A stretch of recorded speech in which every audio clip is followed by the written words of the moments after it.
So again, the pilot is on.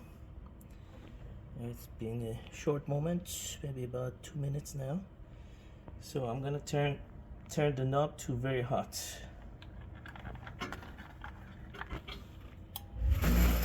It catches fire. The burner is on.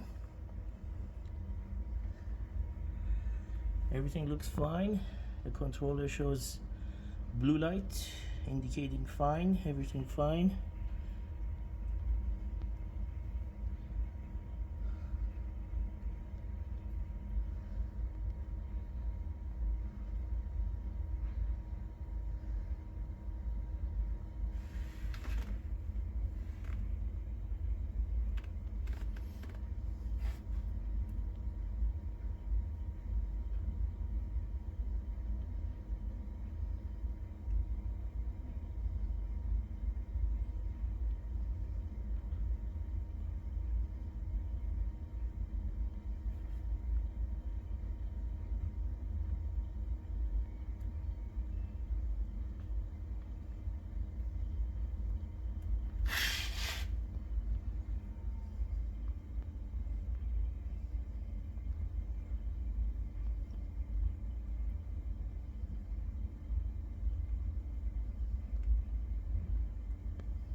You can hear some hissing sound. Oh, turned blue, turned orange.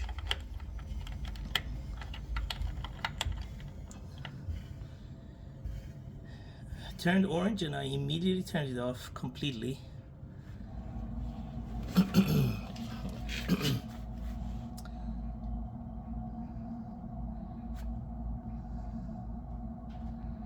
The red light is on. I don't know if that really signifies system problem or it's just because it's turned off, because that's also a possible reason for the red light, but we could easily see suddenly the orange light appearing.